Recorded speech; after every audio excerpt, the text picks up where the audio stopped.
शहद की दो किस्में हैं, एक शहद डंडा वाला, एक शहद अंडा वाला। एक तो शहद है जो डंडा ज्यादा देता है, एक शहद है जो अंडा खिलाता है, उसमें शब्दत की शान गालिब है, किसी पर गैरत की शान गालिब है। अल्लाह ताला ने हर एक का रंग अलग बनाया है।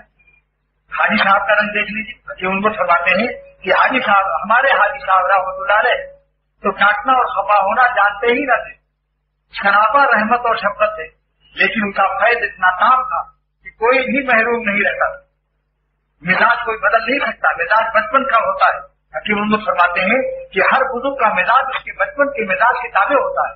निस्बत हासिल होने के बाद फिर बुजुर्गी भी उसी रंग में तब्दील हो जाती है। लिहाजा शफकत के माने ये नहीं है कि बस है वो एकदम से उसके सर पर चढ़ जाओ।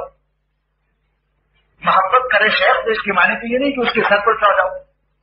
इन आदाब की बरकत, इस अदब की बरकत देखिए। अल्लाह ताला फरमाते हैं जिन लोगों ने मेरे नबी का अदब किया आहिस्ता आहिस्ता बोले, जोर से नहीं बोले। उलाइकल्लज़ीना इम्तहन अल्लाहु क़ुलूबहुम लित्तक़वा, हमने उनके दिलों को अपनी मोहब्बत के लिए, दोस्ती के लिए, विलायत के लिए, वली बनाने के लिए मुंतखब कर लिया, छांट लिया, चुन लिया, उसे खालिस कर लिया। अब बताओ, जिसको अल्लाह ताला खालिस कर ले, जिसको अल्लाह ताला खालिस रखने का इरादा कर ले, उसमें कोई मिलावट कर सकता है?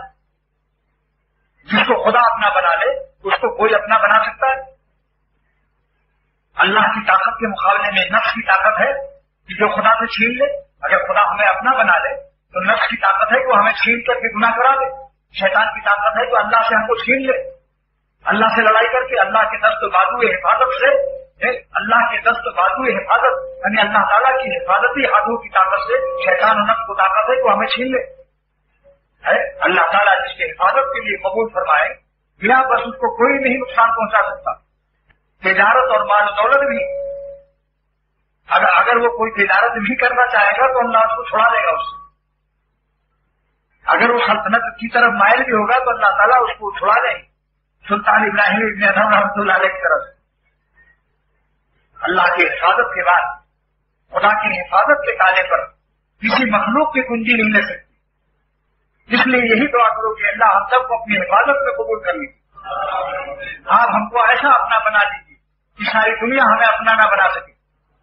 अगर आप हमें अपना बना लेते हैं तो नफ्स शैतान हमें आपसे नहीं छीन सकते।